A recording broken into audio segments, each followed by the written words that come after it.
Bien, bonjour à tous, bienvenue à cette deuxième journée du colloque Ingénierie éthique pour la santé de l'Institut Mines Télécom. Cette deuxième journée est consacrée à la recherche partenariale et transstationnelle. Nous avons un programme copieux. Nous allons commencer par une présentation de Jacques Demongeot qui va introduire cette journée. Donc Jacques Demongeot, pardon, excuse-moi Jacques, est professeur des universités et praticien hospitalier à l'université Joseph Fourier et au CHU de Grenoble, où il est responsable du pôle de santé publique. Il a été très longtemps responsable d'un gros laboratoire qui s'appelait TIMC, qui était une composante importante de l'IMAG. Et depuis quelque temps, il est parti sur une nouvelle aventure. Il a créé une nouvelle unité à forte connotation internationale à Archamps, la frontière franco-suisse, qui s'appelle AGIM. AGIM pour Âge, Imagerie, Modélisation. Voilà, donc Jacques, tu as la parole. Merci beaucoup. Bon, donc j'ai choisi d'illustrer la coopération recherche clinique industrie, donc en prenant l'exemple de l'e-santé. J'aurais pu prendre l'imagerie, j'aurais pu prendre d'autres exemples de la technomédicale, mais enfin bon, on a pris l'e-santé parce que c'est un petit peu à la mode. Donc on est dans cette espèce d'approche qui avait été lancée au NIH par Elias Tserouni, là, de la médecine translationnelle personnalisée, dans lequel on essaie d'aller de la recherche aux patients sans discontinuité, donc si possible dans un cadre hospitalier. J'ai eu la chance d'avoir mes 2 labos installés dans le CHU, donc on était sur place. Alors effectivement, si on regarde e-santé, il y a toujours le côté effectivement médecine clinique, etc. Les sciences de la vie sont très présentes parce que la construction du dossier médical personnalisé, vous savez qu'au démarrage, on va dire, il y a une trentaine d'années, il n'y avait que de la clinique, il y avait 300 ou 400 cas de clinique. On a été beaucoup là, dans cet amphithéâtre à travailler sur le passage des données cliniques aux données images. Donc on est passé à des dossiers à 5-6 mégas.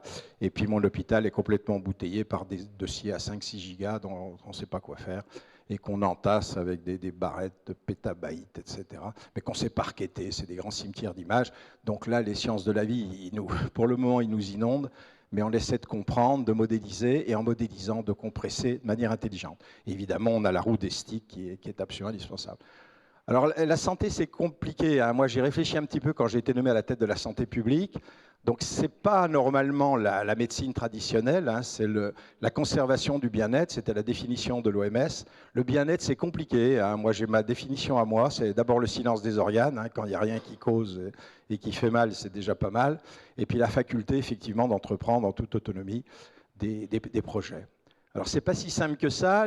Ceux qui ont le plus réfléchi à la santé, c'est les Grecs. Ils avaient 2 déesses, Panakeia qui faisait du soin, Igéia qui faisait de la prévention, et puis évidemment Esculape, le médecin qui était au milieu. Alors Igéia est représentée pratiquement dans aucune faculté française. Nous, elle a perdu un bras chez nous, puis on l'a caché derrière la bibliothèque. Je me suis bien gardé de prendre la photo de notre déesse. J'ai qu'un collègue qui est Roger Salamon, que certains d'entre vous connaissent, qui a réussi à faire une public health school, mais à part lui, que j'admire beaucoup, personne n'a réussi à imposer quoi que ce soit en santé publique. Alors c'est un peu dommage. Alors on est dans un environnement pas évident pour les industriels parce que les médicaments, ils ont de la chance d'être dans les LPPR, dans la liste des produits et prestations remboursables. Du coup, on prescrit, on peut être un petit peu, comment dirais-je, proactif. Le médecin peut prescrire des choses puisque les gens sont remboursés. Bon, il y a évidemment le pourcentage de remboursement diminue, mais enfin, on est quand même dans une atmosphère agréable sur le plan industriel. Et puis sur le domicile, sur les dispositifs, c'est pratiquement plus possible de mettre à la fois les procédés, les instruments, etc., dans la liste des LPPR. Alors c'est compliqué parce que du coup, on peut préconiser, on n'est pas du tout après une consultation en situation presque d'obliger le malade à acheter. Puis si le malade a des sous, s'il est aidé par son conseil général, etc., il peut éventuellement acheter, mais quoi ? Des choses qui ne sont pas en pharmacie. Il n'y a pas l'équivalent, il n'y a pas de show flat, il n'y a pas de showroom ni quoi que ce soit qui montre nos produits. Et la concurrence ne joue pas tellement en France parce que, bon, on n'est pas encore inondé par les produits étrangers, mais on n'a pas suffisamment de sociétés qui présentent les mêmes produits sur l'étagère. Alors c'est très très casse-pied pour démarrer un marché. Alors l'industrie, bon, normalement, elle devrait être asservie aux patients, mais la domotique asservie aux patients, il n'y a aucune boîte qui ait encore fait ça en France. Je n'ai pas réussi à persuader Schneider. Ils font de la domotique normative.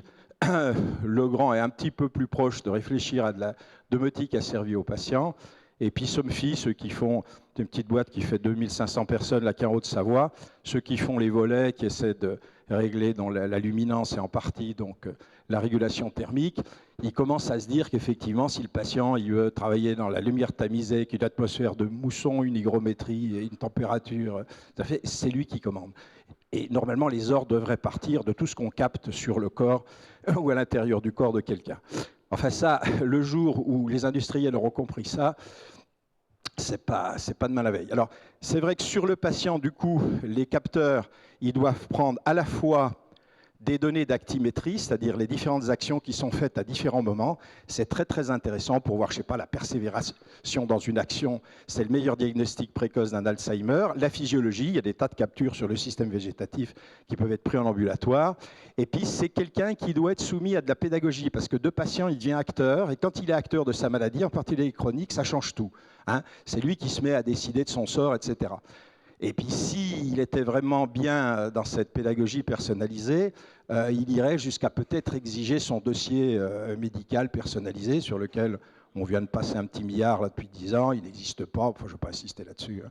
C'est tous les échecs de nos dossiers. Il n'y a rien sur le net, bien que normalement on est en expérience en Rhône-Alpes, personne ne va se brancher pour faire son dossier sur le net, alors que tout le monde est branché sur son patrimoine financier, que ce soit à la banque, à la poste, etc. On consulte ses petites affaires. En santé, on n'a rien du tout, on ne veut pas voir. Et le patrimoine santé, qui est le plus important, n'intéresse personne. Bon, donc c'est dommage, mais c'est vrai qu'il y a encore beaucoup de travail et il y a une place pour les industriels sur ces trois aspects très liés aux patients. Et puis autour, tout ce petit monde qui va de la famille, etc., avec effectivement... Alors j'ai mis l'UMVF parce que quand on avait fait ça en 97, on avait comme cible la formation initiale des médecins. Ensuite, on a rajouté de la formation continue, c'est pas un succès extraordinaire. On fait du paramédic, ça marche pas mal avec les kinés et ça commence à marcher pas mal avec les infirmières. On s'était toujours dit qu'on ferait du patient. Mais la pédagogie patient est horriblement, on appelle ça l'éducation thérapeutique, est horriblement dure à faire. Elle joue avec du biofeedback et des serious games et c'est vraiment des outils que le médecin et ni le patient n'ont l'habitude d'utiliser. Alors bon, il y a toujours, quand on met en place ce genre de projet et qu'on s'interface avec l'industrie, il y a toujours ces équipes de recherche que vous connaissez bien, l'équipe médicale qui est en général pluridisciplinaire en gérontechnologie, des équipes de cliniciens, on a toujours, et ça, si on fait du domicile, un centre de télésurveillance quelque part, et puis il y a les équipes de recherche technologique que vous représentez. Alors l'industriel, il est obligé de faire avec ce petit monde.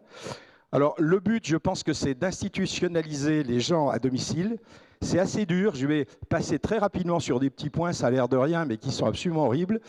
On prend la maladie chronique qui vous atteindra tous, vous mourrez peut-être d'autres choses avant, mais c'est le diabète de type 2, donc c'est des désordres métaboliques hein, qui concernent donc les dégradations des sucres et leur contrôle par l'insuline.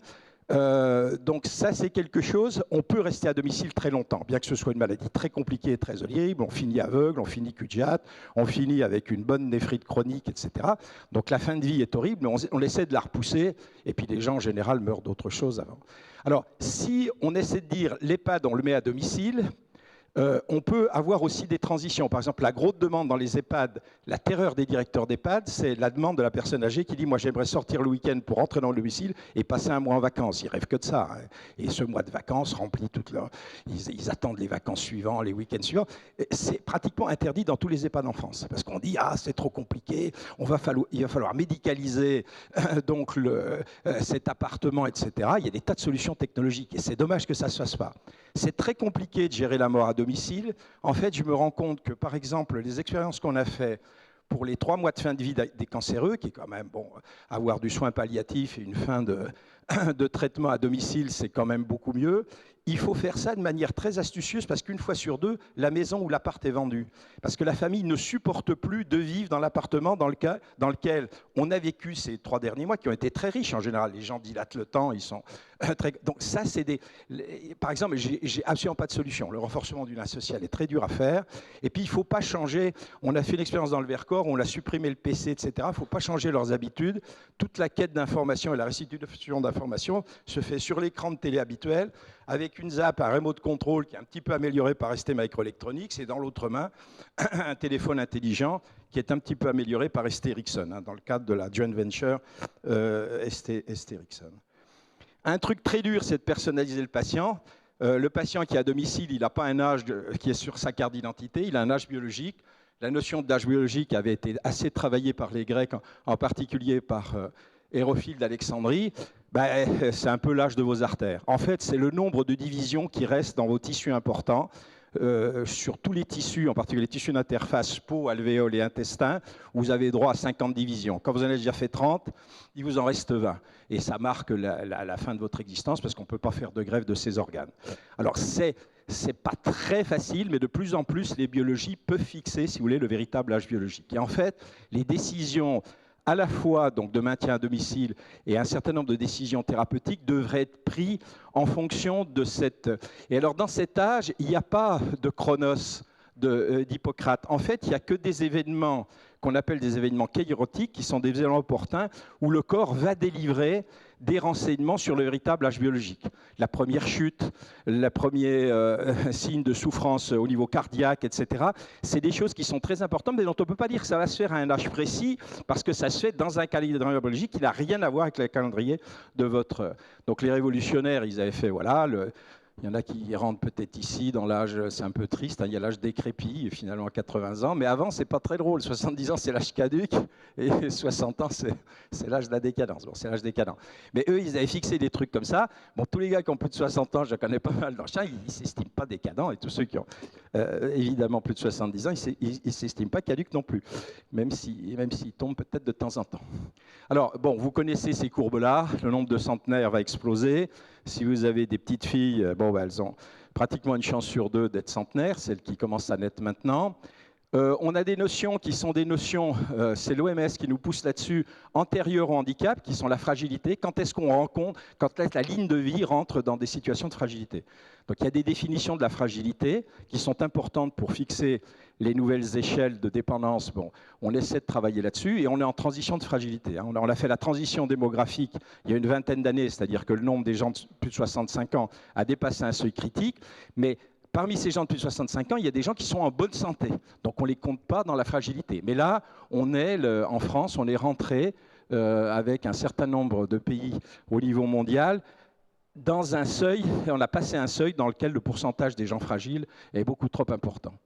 Alors, si on part du principe, là c'est un peu idiot parce que j'ai remis des âges d'état civil, parce que j'ai des critères, mais je ne vais pas vous les donner. Mais vous voyez, quand on rentre dans une maladie chronique, on essaie de travailler sur ces gens-là. C'est-à-dire ces gens, on sait qu'ils vont avoir la maladie, ils ont tous les paramètres qui vont dans ce sens-là, mais c'est là-dessus qu'il faut qu'on fasse porter l'essentiel de la pédagogie. Un diabétique de type 2, entre 50 et 60 ans, c'est un gars avec du régime, avec de l'activité sportive, etc. On nettoie tout, il n'y a plus de symptômes. Hein, et on recule la rétinite diabétique, l'artérite, l'hémoperforant plantaire, etc. Ensuite, il commence à rentrer dans des traitements oraux, mais des petits traitements. Des antidiabétiques oraux, il suffit de surveiller que sur son pilulier, il prend bien les choses. Et puis ensuite, alors j'ai mis 70-80 ans, on rentre dans les complications. Mais tout ça, c'est évidemment, le gars est en général en activité, la formation peut presque être faite sur le lieu de travail. Là, ces gens-là sont souvent en retraite ou en retraite, tout peut être fait dans le domicile. Et évidemment, à partir d'un certain temps, c'est la transition et peut-être que l'institutionnalisation virtuelle peut repousser. Et puis les gens, ils meurent chez eux, c'est très bien. Alors, il y a du monde, hein, il y a 2,3 millions et on en attend. Il y a très peu de diabétiques de type 1. Les gosses, ils sont là et ils font 180 000. Ils ont le diabète de plus en plus jeune. Ça commence à 7 ans maintenant. Il y a ces changements de civilisation et de bouffe. Alors, on leur apprend à se piquer. Donc, la pédagogie est très bien faite. Il y a des jeux sérieux, il y a des sites très intéressants sur le diabète de type 2. Sur le reste, sur les plus de 2 millions du reste, il n'y a rien. On en attend 5 millions pour 2020. Donc, vous serez probablement, malheureusement, dedans. Alors, c'est vrai que ces gens-là, si on les suit chez eux, il y a des tas de petites anomalies. Par exemple, c'est des gens qui, de manière tout à fait donc systématique, auront des désordres du sommeil et feront souvent des apnées. Hein. Les apnéiques sont souvent des diabétiques de type 2.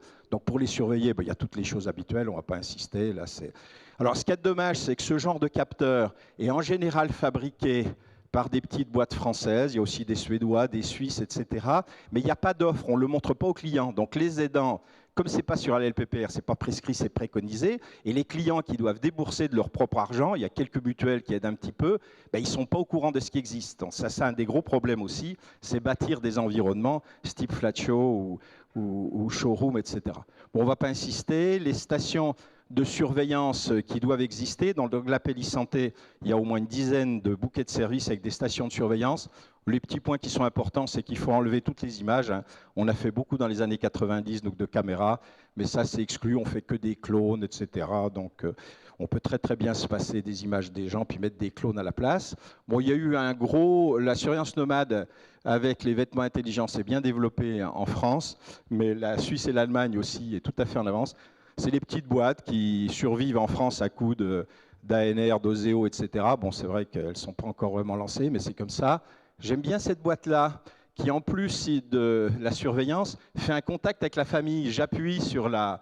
Ça, c'est le... Oui, non, ça doit être la grand-mère de la dame qui a fait ça, qui est Anastasia Smitas, qui est mariée à Sergueï. C'est deux jeunes polytechniciens qui venaient de Saint-Pétersbourg, là, qui ont développé ça. Alors, on peut voir la personne parler, c'est des clones parlants de nos amis de l'ICP. Là, c'est Badin qui a inventé les clones parlants. Si vous envoyez un message classique, si vous voulez, par Yahoo, n'importe quoi, en fait, il est lu par la personne, c'est-à-dire qu'on ne lit pas, parce qu'une personne n'a pas envie de lire un message, mais on voit la personne qui le lit, enfin qui parle, et puis elle a la tête, évidemment, du petit enfant ou de la mémé, etc. Et puis s'il y a de la surveillance dans l'autre sens pour la famille, si on a décidé que c'est uniquement sur clone, eh ben, on verra que des clones qui sont immobilisés au sol s'il y a eu une chute, etc. Toute la surveillance peut se faire avec des clones. Alors, ça, c'est un des trucs marrants qu'on peut faire à domicile aussi. Alors, c'est des tests que je fais pour voir si les gens ils sont rentrés en rétinite diabétique. Ici, normalement, vous devez, en vision comme ça, en passant là, c'est un test que j'avais inventé, vous devriez voir l'arête de la pyramide ici. Ici, en vision latérale, vous devriez voir des petits points noirs. Ici, vous devriez voir un petit peu de la tôle ondulée. Puis ici, vous devriez voir tourner. Alors c'est inquiétant pour moi parce que je ne vois pas tourner le rond central dans les ronds. Mais par exemple, ça c'est bête comme chou. Si vous perdez, par exemple, l'inhibition latérale, parce que vous avez moins de lien entre les cônes et les bâtonnets, le premier truc que vous perdez, c'est les illusions. Ben, vous balancez des illusions, des tests à domicile, et si vous les perdez progressivement, si vous ne voyez plus les arêtes dans la pyramide de Kanitsa, ou les illusions d'Hermann, etc., donc un petit peu de noir qui apparaît donc, à l'intersection des lignes blanches, ben, ça commence à mal aller, mais vous pouvez vous autotester. Hein. J'ai des autotests aussi dans le cas qui sont très intéressants. Ça avait été fait par un ingénieur du CNET dans le cas du Parkinson débutant. Donc c'est des trucs, si le patient se les approprie et si on a des bonnes interfaces, c'est des choses très intéressantes pour le...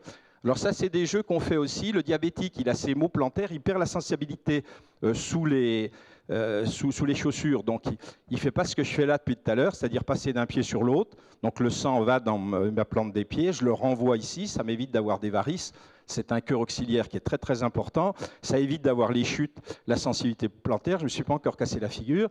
Donc, on a des semelles intelligentes qui ont été faites par une petite boîte qu'on a faite qui s'appelle Texisens, qui fait du textile intelligent et qui explore ces choses-là. Alors après, on peut faire, quand on est muni de ces semelles, un certain nombre de jeux, du golf virtuel, etc. Alors évidemment, on les met en situation où on essaie de leur faire casser la figure parce qu'on leur donne d'autres informations parallèles et on essaie sans arrêt de les mettre dans une situation limite pour les tester. Hein. Le principe de ces biofeedbacks, c'est de chercher leurs limites.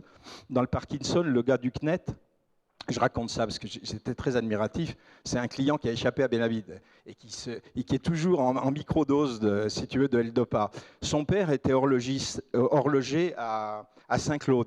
Il avait un banc de petites vis à visser et quand il n'arrivait plus à visser, parce qu'il avait quand même son petit tremblement parkinsonien, il le notait sur son Mac. Il disait, tiens, à partir de telle vis, j'arrive plus à visser. Et il avait un plan incliné qui pouvait incliner en avant et en arrière et l'angle d'inclinaison à partir duquel il se cassait la figure, il mettait l'angle. Donc, soit positif, soit négatif. Avec ça, il s'est microdosé en L-Dopa, c'est-à-dire qu'il ne suivait pas du tout une prescription avec 3 pilules par jour, etc. Il se faisait son autoprescription en fonction de s'il était bien et s'il était stable, et il prenait pratiquement rien. Et je ne sais plus, ça fait un petit moment que je ne l'ai pas vu, mais pendant au moins une quinzaine d'années, il a continué à aller au CNET sans problème, alors que ça aurait dû être le parkinsonien du jeune, c'était le candidat à être appareillé, etc. Alors même si le gars, on lui a collé une prothèse, sous la prothèse, on peut mettre ses textiles intelligents. On travaille beaucoup sur les escarres, parce qu'un des ennuis aussi des diabétiques, c'est quelque part, après la perte de la sensibilité des pieds, ils perdent des sensibilités un peu sur tout le corps. Là, vous êtes assis, vous avez déjà changé de fesse 4 fois depuis le début que je vous parle. Donc, vous n'avez pas écrasé une de vos fesses en l'anoxiant et en vous préparant une escarre. Les escarres, c'est terrible, hein. Je ne vous souhaite pas d'en avoir. Il faut mettre 3 ou 4 mois pour soigner quelque chose comme ça. Alors, c'est vrai qu'on peut tout enregistrer. L'information sur ces escarres, on peut la donner sur un écran. Alors, ça, évidemment, ce n'est pas un diabétique, mais vous voyez bien que quelqu'un qui est paraplégique, il ne sent plus non plus ses appuis. S'il fait de l'ordinateur, s'il n'est pas averti sur l'ordinateur dans un coin que ça fait un quart d'heure qu'il écrase sa fesse gauche, il va devant des graves ennuis. Sur le plan industriel, bon, il y a des Américains, des Canadiens, tout ce qu'on veut. On verra les retours tout à l'heure. Un des retours qu'on avait fait au début, c'était un retour qu'on faisait sur la langue en bouche. On avait breveté ce dispositif, mais maintenant, c'est des retours qu'on peut faire. Donc, les textiles, vous pouvez les mettre sur vous, un petit t-shirt, etc. Vous pouvez les mettre sur les meubles, sur les fauteuils, sur les lits, tout ce que vous voulez. Et puis, quand vous enregistrez des activités dans lesquelles, bon, là, les appuis sont bons, il y a rien d'une balle, vous n'êtes pas averti. Ah, là, cette fesse, ça fait 10 minutes que vous êtes dessus, vous êtes en train de vous préparer des ennuis. Alors, soit vous prévenez une montre, votre iPhone, etc. Bon, les gens qui seraient complètement immobilisés, etc., on a toujours le moyen d'utiliser le palais et la langue, qui sont très intéressants comme retour. Mais vous voyez, c'est des niches qui sont pas très importantes, des gens qui sont susceptibles d'utiliser ça, il y en a peut-être 50 ou 100 000 en France, mais imaginez qu'une boîte se mette sur ce marché, que ce soit préconisé, que les gens aient suffisamment de sous et qu'ils s'achètent ça parce qu'ils en ont un bénéfice, et ben voilà, c'est toujours ça de prix, et la boîte, elle vit. Alors, je vais conclure là ce que j'ai dit. Pour un industriel, bon, l'identification des cibles, c'est pas évident. Si la personne dépendante toute seule, elle n'aura jamais suffisamment de sous, puisque les conseils généraux sont en train de leur enlever les APA qui sont versés directement, les aides personnalisées à l'autonomie. Par contre, les assos et les mutuelles sont très intéressantes sur toutes les maladies chroniques. Vous avez sûrement un DIAP 75, il y a un DIAP 38 qui s'occupe des insuffisants métaboliques. Il y a l'AGIR chez nous, les insuffisants rénaux. Il y a l'ACDUC, les insuffisants respiratoires. Elles sont très riches, elles peuvent aider. Les mutuelles, il faut travailler avec les mutuelles. Bon, Mokhtari nous a montré l'exemple en créant sa chaire avec la mutuelle générale, mais il y a certainement des tas d'autres exemples. Il faut que les préconisateurs, qui ne sont pas forcément les médecins, hein, ça peut être des personnels sociaux, des gens qui vont à domicile, du personnel de l'ADMR, par exemple, qui est la plus grosse association, 100 000 personnes, 15 millions d'actes par an qui va à domicile. Ça s'appelle aide à domicile en milieu rural. Ça peut être des préconisateurs, ces agents, les end-users aussi, s'ils ont des sous. Il faut essayer de faire le plus possible de génériques pour les réemployer pour d'autres maladies. Là, je ne l'ai pas dit, mais il y a pas mal de capteurs qu'on a vus avant qui peuvent servir à surveiller des maladies cardiovasculaires, autres que les maladies métaboliques. Si on avait un DMP, bon, ce serait formidable. Bon, moi, j'ai fait une petite société qui s'appelle Bioclinome, qui essaie de ramasser les dossiers qui font 6 gigas, de revenir au méga. Bon, on n'y arrive pas beaucoup, mais ces dispositifs, il faut les paramétrer. Le meilleur truc pour les paramétrer, ce serait de rentrer avec des renseignements du DMP. Sinon, on est obligé de tout recommencer à zéro quand on fait de la pédagogie et de la capture à domicile. C'est pour ça que ne pas avoir le DMP ou avoir un pseudo-DMP qui s'appelle CISRA chez nous en Rhône-Alpes, on n'est quand même pas aidé, hein. Préparer à leur usage par l'éducation à la pédagogie. Donc ça, c'est vrai que demain, si le patient n'est plus passif mais devient actif, il lui faudra du biofeedback et des jeux sérieux à domicile. Et plus il assumera, plus il comprendra sa maladie, plus il se regardera dans la glace, mieux ça vaudra pour nous, parce qu'on est en plein déni et anosognosie dans la plupart de ces maladies chroniques. Tout le monde se cache et essaie de repousser le régime pour demain matin, les activités sportives pour demain soir, etc. Et étudier, alors ça c'est un truc auquel je tiens un petit peu, c'est qu'en fait les dispositifs, ils vivent leur propre vie, une cinétique, comme la pharmacocinétique des médicaments, et puis ils ont une influence sur les gens, donc ils produisent un certain effet qui d'ailleurs dépend de leur cycle de vie, parce qu'ils peuvent être dégradés, peuvent vieillir, ces instruments. Il n'y a pas d'instrumentocinétique, il n'y a pas d'instrumentodynamie, mais il faudra bien qu'on les introduise. Et puis il n'y a pas d'AMM, puis ils n'en feront pas, puisqu'il y a... S'ils faisaient des autorisations de mise sur le marché, ils seraient obligés de rembourser. Donc, à mon avis, il n'y aura jamais vraiment d'AMM à l'HAS. Il n'y aura que des certifications pas très sérieuses faites dans nos CIT. J'ai rien contre les CIT. Mais à mon avis, ça n'ira pas jusqu'à l'AMM. Ceci dit, il y a l'équivalent de la toxicité. L'AMM est basée sur les études de la toxicité médicamenteuse. Ça s'appelle l'invasivité. Il y a l'équivalent de la tolérance. Ça s'appelle la compliance. Donc on pourrait imaginer que le cycle de vie du dispositif, c'est exactement le même que le cycle de vie du médicament. Évidemment, pour nos petits industriels, l'idéal, c'est que ça se termine par une brève AMM, une inscription sur les LPPR et un remboursement à 40 ou 50%. On peut rêver. Voilà, merci pour votre attention.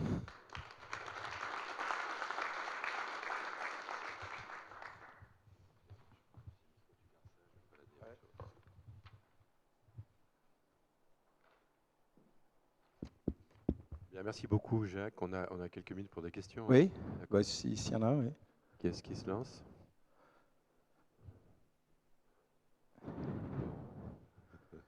Oui. C'était passionnant, mais il y a une phrase qui est assez intéressante à la fin, c'est si, si, si et si. Ah oui. Bah ouais. Ça fait 30 ans que je vis avec des si, oui. Ouais, voilà, justement, et on a tous cette expérience finalement dès qu'on va et on essaye d'aller vers l'industrie, de transférer nos idées, c'est on a si, si et si, c'est-à-dire si c'est accepté, si c'est codé, si c'est remboursé, et c'est diffusé. Et je voulais avoir un peu votre... au bout de 30 ans, est-ce qu'on repart pour 30 ans pareil ou est-ce qu'il y a des indicateurs qui font que ça bouge? Bon, nous, on a fondé 22 entreprises qui vivent, hein, parce qu'il y a Oseo, etc. Elles sont perfusées. Bon, alors est-ce que c'est très sérieux de faire vivre des entreprises perfusées? J'en sais rien. On ne vend pas grand-chose. Enfin, au moins, l'industrie française est protégée depuis 1997. Bon, assez bien. Ceci dit, quand est-ce qu'il y aura quelqu'un qui sera vraiment des sous? Les gens qui se sont fait des sous chez nous, qui ont profité de la loi de l'innovation pendant une dizaine d'années, puis qui sont retournés comme praticiens à l'hôpital, c'est des gens qui ont monté des boîtes plutôt de services et qui les ont vendues aux Américains ou aux Anglais, donc quand ils sont arrivés à la cinquantaine de personnel. Voilà, ils se sont achetés des beaux bateaux, des beaux machins. Alors on dit qu'ils ont réussi. Voilà, moi j'en suis à ces réussites-là. Ce qui m'embête le plus, c'est que dans tous les endroits où on va, en particulier dans e-santé, ben, on va avoir pendant 3 ans, j'espère, des sous, 1 ou 2 millions chacun, là, ceux qui seront retenus dans un mois. Mais au bout de 3 ans, on laisse les personnes âgées toutes seules avec tout le matos. Le matos, ils s'en foutent intégralement. Mais par contre, nos étudiants, les postdocs et tous les personnels qui viennent, ils pleurent parce que c'est le contact humain qui est important.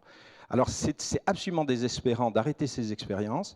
Moi, j'avais cru que Fillon avait compris quand il a dit, bon, on règle la dépendance, on met 1 milliard, puis on fera des expériences à 5000 personnes pour monter. Enfin, il voulait en lancer une vingtaine en France. C'est dommage qu'après, derrière, NKM a repris, puisque son adjoint... l'X Télécom, la Matatia, il y croyait dur comme fer, il nous faisait des promesses extraordinaires. Puis de 300, c'est passé à 100 millions à 30. On a appris de Robert Picard que c'était à 27, et puis ce sera peut-être 24, et puis on sera 10 dessus, et on aura 2 millions chacun. Enfin bon, c'est vrai que c'est ça qui est le plus désespérant. C'est les espèces d'effets d'annonce dans lesquels ils nous font croire qu'ils mettront un peu de sous dans le domaine, et puis à la sortie, il n'y a rien du tout. Alors Hollande sur France Inter, il y a 3 jours, a parlé de dépendance, on peut rêver, quoi. Mais c'est vrai que mais nous, on ne fait peut-être pas des lobbying d'enfer aussi non plus derrière. Hein, et les médecins, ils ont un peu peur de la techno, donc ils poussent peut-être pas tellement. Les patients qui devraient être le lobbying, les assos, ben, on les utilise pas assez. Hein, s'il y a quelque chose qu'on fait pas bien, c'est les associations. Parce que ces gens-là ont énormément de fric. Vous avez qu'à prendre les associations, par exemple, de maladies respiratoires ou des choses comme ça. Le Téléthon, ben, on n'y peut rien. Ça ramène dans les 120 millions d'euros par an. Donc si on utilisait mieux les associations, en fait, ça nous paierait une partie de la recherche. Et les associations de chroniques qui ont besoin de techno, moi, je ne les vois pas vraiment démarchées par les collègues. Et peut-être que la réponse, c'est d'oublier totalement l'État, d'oublier totalement les aides officielles et de foncer avec les associations qui ont en général une déclinaison dans chaque département français. Donc on en a toujours une à côté.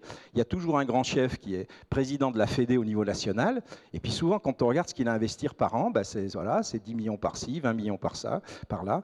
Il y a les fondations aussi, il y a Fondation Crédit Agricole, tout ça. Si les fondations, on arrivait aussi à les canaliser, ben on se rendrait compte qu'il y a de l'argent qui, au lieu d'être dispersé, pourrait effectivement être mis faire quelques opérations choc pour 2-3 ans, etc.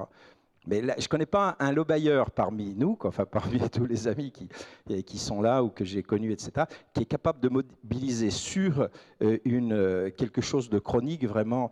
Bon, il y a Meresco qui a pas mal réussi quand même à Strasbourg. Qu'est-ce qu'il y a que... Mais il y a très très peu d'exemples en France, hein, de gens qui ont pris en main sur le plan national une pathologie, qui se sont dit, bah, il va y avoir ici une direction. Alors il faut bien manager ça, parce que si c'est tout parisien, c'est vrai que ça ne marche pas. Donc il faut bien respecter la diversité au niveau national.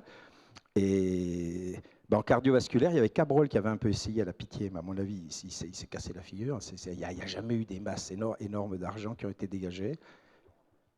Oui, oui, ça y est aussi. Non, non, mais là, oui, il y a quand même des exemples. Hein, je vais pas. Mais il y a pas d'opération dont on dirait, allez, ça y est, ils sont en train de régler le problème. À part le Téléthon qui quand même a bien travaillé pour un certain nombre de pathologies. Ils sont élargis d'ailleurs. Ils prennent des maladies rares. Je pense qu'à part l'exemple du Téléthon, il y a Curie qui se débrouille pas si mal quand ils font aussi des appels de fonds. Donc sur le cancer, c'est un peu spécial. Je pense qu'eux, ils sont bien organisés. Mais nous, les technologues de la santé, on ne peut pas dire qu'on ait énormément de success stories à raconter. Et donc, alors 30 ans, je ne sais pas, moi je vais partir en retraite dans les 4 ans qui viennent. Je ne verrai sans doute pas le démarrage de quoi que ce soit, ni un marché. Voilà, mais enfin bon. Les lendemains qui chantent sont sûrement pour demain parce que c'est des passages obligés. Le problème, il reste, il est sur la table. Il y aura de plus en plus de patients qui seront justiciables. Donc, de toute façon, on ne peut pas l'évacuer. Hein. Ce n'est pas un truc qu'on peut évacuer d'un revers de main. Hein. Voilà. Bien, merci Jacques. Je crois on va rester là. Tu seras bien sûr toute la journée disponible pour répondre à des questions pendant les pauses et pendant le déjeuner. Donc, on va passer à la. Oui,